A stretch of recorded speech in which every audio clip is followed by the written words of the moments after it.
Soy Samuel Mañas y soy un investigador predoctoral en el Instituto de Ciencia Molecular. A lo que yo me dedico, a lo que me encargo es a crecer sistemas cristalinos con química del estado sólido. Es una química que tiene mucha tradición y es sencillita, tan sencillita que hasta un físico como yo la puede hacer. Y lo que más me interesa es que con estos sistemas podemos crecer compuestos de gran calidad y después estudiar sus propiedades físicas. Y es en ese estudio de las propiedades físicas en lo que yo centro mi trabajo. Propiedades físicas como por ejemplo el transporte electrónico, el magnetismo o la superconductividad. Estos compuestos, aunque son muy antiguos, la ventaja que tienen es que son laminares. Estas láminas las podemos separar y llegar realmente al límite 2D, donde es donde sus propiedades físicas cambian y aparecen nuevos fenómenos emergentes que son los que queremos estudiar. El sistema más joven de los que hago, a lo mejor cuando mis abuelos eran pequeñitos, fue cuando se descubrió. Es decir, son sistemas muy viejos que podrías decir, ¿y qué interés tiene esto? Bueno, pues como decía Michael Faraday, quién sabe, pruébalo a ver. Entonces, en este caso, la ventaja que tenemos es que como es una química muy descrita y muy conocida, podemos crecer sistemas de gran pureza y gran calidad. Y con estos sistemas de gran pureza y gran calidad, después podemos estudiar sus propiedades físicas a un nivel muy exquisito.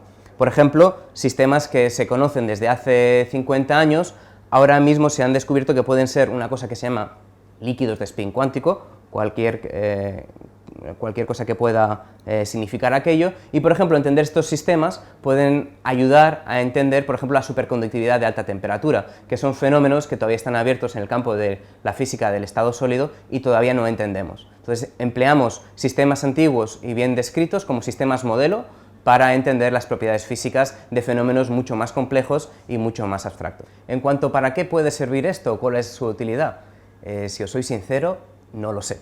Tampoco sé si debería saberlo.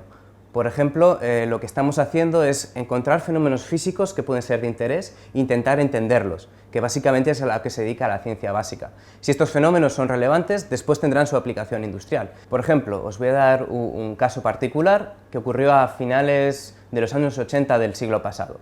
Habían dos investigadores, dos físicos, Albert Fert y Peter Grunberg, que se dedicaron simplemente a estudiar una cosa muy sencillita. Estudiaban capas magnéticas con capas no magnéticas y otras capas magnéticas y veían cómo se movían los electrones a través de esas capas. Esto que puede parecer tan poco importante o simplemente pues una anécdota de científicos locos en el laboratorio, llevó a un descubrimiento, a un fenómeno físico nuevo, que es lo que conocemos como magnetorresistencia gigante, y de hecho por este descubrimiento recibieron el Premio Nobel de Física en el año 2007. Además, esto ha llevado a una importante aplicación industrial y en todos los dispositivos de almacenamiento de información, de memoria en discos duros, por ejemplo, podéis tener este sistema de detección de la información magnética en vuestros bolsillos, vuestros discos duros, y es algo que realmente ha tenido relevancia industrial. O sea, algo que fundamentalmente se quería entender sin buscar una aplicación, al final llega a una aplicación concreta.